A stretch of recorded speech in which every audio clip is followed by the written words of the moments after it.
Hey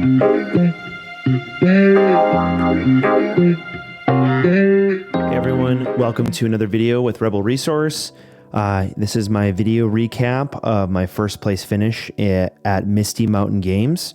I took first place and took home a couple $100 in a 1K with my Blonde Sabine list. There's a couple changes to this list that I have not really shared with the community yet, and nothing like revolutionary in any way, but really just wanting to showcase some of the things that I pulled off in the tournament, and the things that the certain lines of play that actually came into that ended up mattering quite a bit. So here's the list. I want to just say a huge shout out to two or three people here. One to Frank. Frank, I don't know your last name, but he took fourth place at the Orlando 5K with a Blonde Sabine, and he really got me on Chewbacca and the gunship, Azatec Liberator gunship. And then two, huge shout out to KTOD. They really showcased the R2D2, and I really just decided to test it out, and it ended up winning me 3 games. Being able to see the next card was absolutely pivotal. So huge thank you to you guys and all the research and videos you produce and everything like that. It definitely helped me win this tournament, because without that card, literally the one copy in my deck, I would have lost a couple games and I would not have been in the top cut. And then lastly, huge shout out to Poem and everyone else in the Take the Initiative League that has helped me test this deck, run games against it. Jax, shout out to you, man. He is he's active in Discord and in many of the Discords, and he was actually at this tournament, and he was super legit, and he was actually running a similar version of my list, and he actually took top 8 as well. So a couple changes to my list. If you've seen my list before, yeah, these are the 3 here. So Chewbacca, Gunship, and R2D2. These cards are absolutely crazy. Correct me if I'm wrong, community, but I'm pretty sure the Liberator Gunship is the only only space unit in the game right now that has ambush. I'm pretty sure that's true.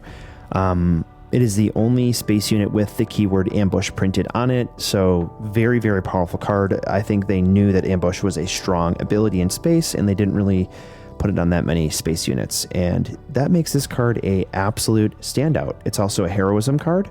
Same goes for Chewbacca. Chewbacca is pretty wild. If they can't one-shot him, they have to take initiative and just stop attacking you, which is crazy. And if they do attack him, because they can kill him, you probably get to attack for 3. So, really, really good. Probably soaks up maybe 2 attacks, for sure 1 attack. Very, very good card. Has some really bad matchups that you sideboarded out, but the matchups that it's good, it's very, very good. And it's got one of the coolest arts in the game. Come on, look at that, like blaster hyperspace. And then R2D2 is just insane. Being able to see the next card and be able to like sequence your draws, very, very good. All right, so All-Stars, Spark of Rebellion won me many games, R2D2 won me many games, and Sneak Attack won me many games. So here's a top 8 match right here that I filmed. Unfortunately, the camera changed the aspect ratio, but my opponent is currently at 18 life on base. He attacks for 3, 4, 5, 6, 7, 8, 9 here. Probably puts me to like 20 or something like that. I believe I untap here, and so I attack with the Falcon here, putting him to, I believe, 21. And then I believe my opponent plays a, I think, oh man, it's so annoying, it's off camera. I think he plays a Fet's Fire Spray, and then I sneak attack a Fleet Lieutenant in for 5 unanswerable damage. Because sneak attack allows you to attack, it lets you play Fleet Lieutenant as a readied unit, and then Fleet Lieutenant can target himself to do 5 damage to base. All right, let's take a look at the tournament breakdown here. Thanks to Penumbra 6879 for putting this together for me. 30-point bases, 26 30-point base, and 27 25-point base. So 50-50 split essentially in a 53-person tournament. So definitely very interesting to see that here. What's really interesting is aggro has super healthy right now at 24% of the meta with Sabine, and then 11% of the meta with Leia. So that makes up 45%, or excuse me, 35% of the meta. So 1/3 of the meta at the Madison 1K was aggro. There was not a single blue Vader, and I hate what the deck does to the game. I'm trying to see, was there any other sort of hard control? Pretty much Palpatine Vigilance and Palpatine Cunning. Almost 2 Palpatine control decks made it to top 8, but the Palpatine Cunning actually did make it to top 8. Very skilled player as well. And you can see Sabine made up most of the meta, which I like to see. So match history with this record, just want to kind of do a breakdown of this. Round 1, I had a loss against Tarkin Red. Round 2, so that was my only loss in the whole tournament, and the person I lost to ended up going down as 3rd. Round 2, I won against a green Boba. Round 3, I won against a green Iden, and so on. I won against a green Krennic, 2 green Sabines, a green Luke, green Boba again, yellow Palpatine, and double yellow Boba Fett. So it was actually pretty, like these matchups are pretty widespread. I mean, a lot of the same colors here. Green is the most common, obviously, but a lot of different leaders and a lot of different decks to play again. So my sideboards for game 1, actually, you know what? Let's do something a little fun here. I think this works. All right, so I ended up, here's my list here, ended up putting a Bamboozle in and 2 Sparks, and then I took out 2 Chewies and a Pathfinder. The reason for that is Chewbacca was quite weird against this deck,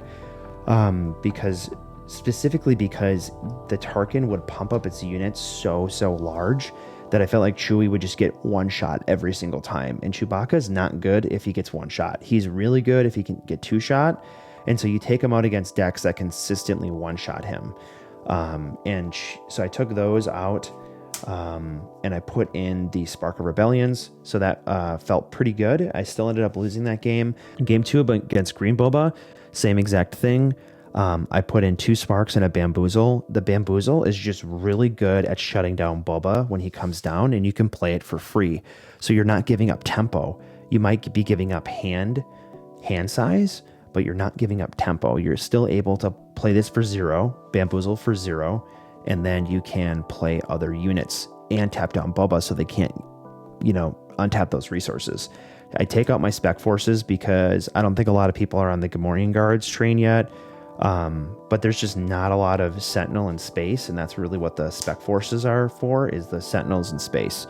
And I did take the black 1 out because I've noticed that green Boba is decided before 6 drops are relevant, and so black 1 does come out. I only run 1 copy in the main, so yeah, those 2 ended up coming out there. Same thing for green Iden. It's got this similar answers, and so I play a very similar deck. The only thing is Bamboozle's a lot better against Iden because it removes her shield, and that can be really relevant. Against Krennic, I put 2 Spark of Rebellions in. I did not put a Bamboozle in. I left my black 1 in, and I'm glad I did because Krennic does sort of grind you out sometimes. So I took I took 2 Chewbaccas out. Just Chewbacca, again, Krennic's game plan out of all of the green decks, its main game plan is to Steadfast Battalion ECL, and so that is again a 1-shot on Chewbacca. They get to keep their Steadfast, and Chewbacca, I get 1 overwhelmed damage still. So it's just not a very good play into that. So against green Sabine, I do take out the black 1 here, and I keep the Chewies in, and the Pathfinder does come out, and I put in 1 Bamboozle, which, did I shuffle that into my deck? It doesn't belong on my main deck. And I bring in 1 Lothal Insurgent, and that's because Lothal trades with the green Battlefield Marine, and Bamboozle's really good at not just straight up shutting down any unit on the board that you don't want to take damage from. And Bamboozle's really good at getting rid of the Wing Leader experience tokens. So it can get rid of experience tokens, and it can slow them down just a little bit. And again, you're paying 0. And so you purposely you dump your hand because your hand doesn't matter in aggro. The game is ending by turn 4, and so you're going to have cards in hand when you win anyways, so why not dump cards to shut them down? And so you do take out Pathfinder in black 1. Pathfinder dies to like every 2-drop they play on ground and they get to live. Black 1, you're never even going to play that card against them. And then I think the next slide is the same thing. I played 2 green Sabines in a row. The second green Sabine was a much higher skill player. They were very, very strong player, and I felt like they played well. They ECL'd an A-Wing on turn 1, which is surprising because then I just started playing control against them. And the moment I got control, I shifted to aggro and they had popped ECL. So me having 5 life ended up deciding the entire game. So that was a very fun game. We ended up playing 3 games there. All right, Green Luke, same exact thing, except for I took out a Pathfinder and I took out a Sneak Attack. I just felt like Sneak Attack is really weird against these Luke decks because they can play Bright Hope with U-Wing and just shut you down, or they can play U-Wing and search for the Sentinel. Any deck that can sort of search out an answer late game against Sneak Attack, Boba Fett can't do that, right? Can't search for an answer. Heroism, they can search for an answer in space. Darth Vader is not going to find a Sentinel, so for space, he's only going to find a Sentinel for ground. And so them being able to like play a Bright Hope or find a Bright Hope makes Sneak Attack really bad. And so I pull these in to shut down Luke and his lightsaber, and this is to go against Battlefield Marine. Against Green Boba, 2 Spark of Rebellions and the Bamboozle, and I believe a black 1 and 2 Spec Force, just because I found that they really just don't play Sentinels. And the guy that I was playing a sort of stock, sort of early meta Boba, tried and true Boba, just nothing new. And I feel like that can hurt you a little bit right now because playing the Gamorrean Guards seems really strong into aggro, and I don't think they had the Gamorrean Guards. I could be wrong about that. I could be misremembering. But I ended up taking these 3 cards out and then putting these 3 cards in. And I do know the Bamboozle was important in one of those games, and Sneak Attack won me the game. And the reason why I put Sneak Attack in this deck is because I found that against specifically Green Boba, I can race them really fast to 20, but then they shut me down and I can't get that final 5 damage in. I played enough games where I get stuck at 19, 20, or 21.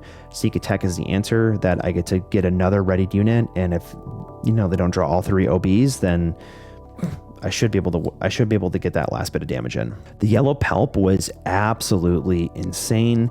I pulled in 2 black 1s here against this deck. So I had 3 black 1s. I pulled in 1 Fang Fighter in case they ripped a Traitorous, and I want to be able to steal my unit back. I pulled in 2 Spark of Rebellions to rip out their top end. And did I pull in Bamboozle? I did not pull in Bamboozle. And that was... And then I pulled out a Spec Force and the Gunships and the Chewbacca's because those cards are really bad against the hard control lists. And I found that against those lists, you don't care about their units, right? They're not going to play units. They're going to kill you. All right. And then the final here is I took out my black 1. I love this card, but black 1 can be bounced with Cunning and every bounce in their deck. And so it doesn't die. It is just being bounced. It's not good. And I did put in a Bamboozle. So the theory here is because they're bouncing cards to my hand, I should be able to play Bamboozle without sort of losing too much card advantage from hand. And I actually won one of the games by playing a Bamboozle. And that's how I was able to take down that 1K. And it was a ton of fun. I met a ton of great people. Thank you, Misty Mountain Games, for putting it on. And thank you, Late Night Gaming. Every channel I've mentioned in this video, I've linked in the description. Go and subscribe to them if you haven't done that already. It was a ton of fun. I had a blast with everyone there, and it was a really long day. I feel like I was really exhausted and actually pretty burnt out on Star Wars Unlimited, so I haven't played since. Really loved the game though, obviously. I just 12 hours of playing and then had an hour and a half drive. I didn't get home until midnight, so it was a very long day. But it was an absolute blast, and be able to get Yellow Sabine on the map with a win feels pretty good because I've been pretty I've kind of memed myself here as the Yellow Sabine player, but to actually get it some results in a medium-sized tournament feels pretty good. And then here is the top 8, and Jax, what's up, man? Thanks for being the other top 8 yellow Sabine. So we had 2 yellow Sabines in the top 8, and I believe 1 green Sabine. There's a guy in the black mask. So, and yeah, it was an absolute blast. Everybody did a really, really great job. Thanks everyone for all the conversations we had afterwards in Discord, and everyone just super supportive. And I hope to see you all in the future. So huge shout out to everyone just with the testing and playing. I believe Late Night Gaming is going to be posting the streams of the videos. I tried to take some videos, and it looks like only my yellow Boba and yellow Palpatine videos ended up turning out. My green Boba and my Krennic game that I recorded, the aspect ratio got all screwed up. So I'll have to do a finals review of the yellow Boba. I probably ended up doing like a commentary of that game later. So that probably will come on Thursday this week. I've just been really busy with personal life. So yeah, thanks everyone for watching.